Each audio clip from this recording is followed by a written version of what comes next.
Welcome back to Pocket with your host Kihato, and in today's Pocket we are discussing street trading as a means of income generation. As we alluded to before in the introduction episode of our podcast, public space is the home base for informal and small-scale economic activity, where informal traders often execute hustle economies as an initiative to income generation, which is more suitable to the informal community as they operate in a less structured terrain of business action. The intended use of public space excludes economic activity, as suitable interactions for public space has been defined as an environment that fosters interactions through leisure, sports, politics and culture, history, consumption, traffic, and transport. So why is street trading a contested activity in public spaces?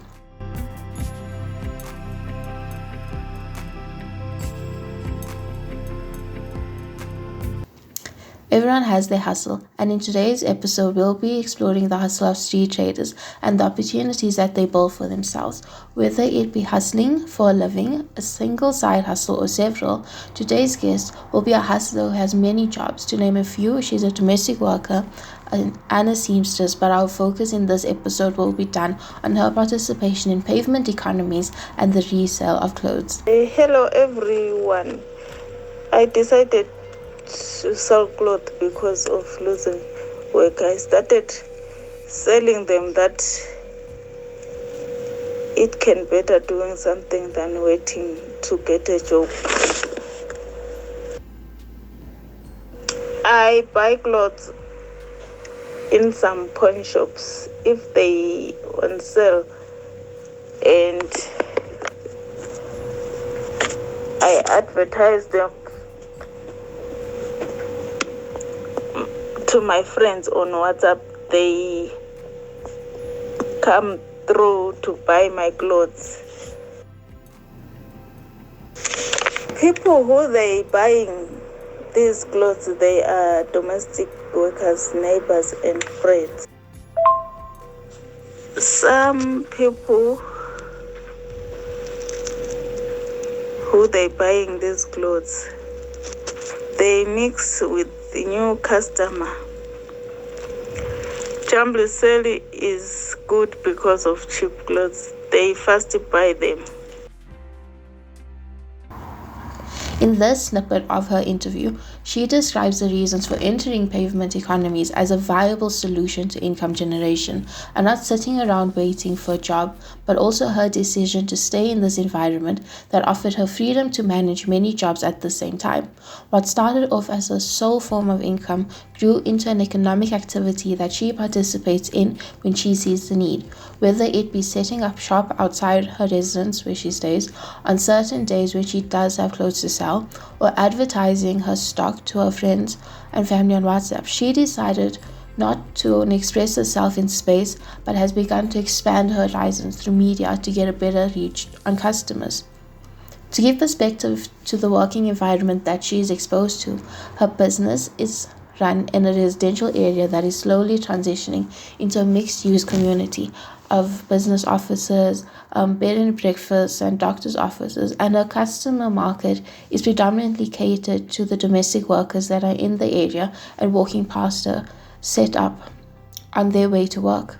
In response to the discussion that was had around whether the space she sells clothes from is sufficient for business and attracting customers, parts of her responses were she does not have enough space and enough customers, that although she sells mostly to domestic workers, she has opportunities to bring in new customers through friends and family, that she thinks having a jumble sale is a good form of work, as she can sell clothes at a cheap price and it's fast-moving items.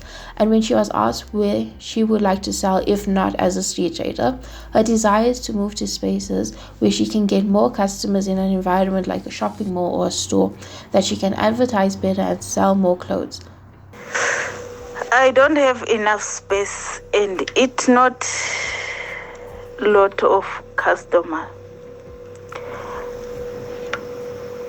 I would like to go to sell them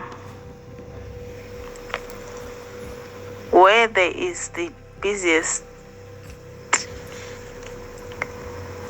place in some shopping center to get more customers. Economies occur outside the norms and organizational boundaries separated or confined by walls. As she said before, she doesn't feel satisfied with the space she occupies, and although there is more flexibility, the platform that small-scale entrepreneurs operate in are patchworks that link together to form social networks and relationships. As many informal workers enter these economies to escape unemployment from the formal sector, there is a desire to move to a space to get better access, as street traders are dependent on an income generation by customer-facing services. The more people they connect to, the better their business. The freedom that street traders possess allows them to analyze space and work on a trial and error basis, where like our trader, who established herself in the market that serves a very niche group of domestic workers, she's aware of the limitations in her space and that if she wants to reach more people, she needs to move locations. I thought it was interesting to gain an insight into how informal traders perceive themselves and each other, where they're not colleagues that interact in an office setting but compete with one another in a very fluid environment that is controlled and managed through negotiations amongst themselves to create workable pavements, to each their own agreed upon space. Our trader engages in economic activity through the sale of clothes, and when she was asked to comment on how she feels about other street traders and her experiences when buying from them, she had this to say. There are too many street traders, but they selling different things and they taking too much space on pavement. It is really special in town. You will walking in a crowded. They close the street because of the crowded of street traders. So she is a customer and is able to buy more products from street traders than she can in shops and bigger retailers. That she goes to explain that this is because of the manner in which street trading operates. The traders are not confined to standard pricing and they are able to make their own decisions to pricing that is much cheaper. I think it's interesting that as a trader, the comments that were made was that street traders are becoming an overpowering presence in places like the Johannesburg CBD. She describes the streets in town as overcrowded with traders and no space for you as a pedestrian to walk. Having experienced this myself on many occasions, I can agree with this. And I think this supports a lot of journal articles that describe informal trading or hustling as a layer on existing systems, as street traders are imposing stress on movement systems such as those on sidewalks, that the pavements are for pedestrians to walk on, but they can't.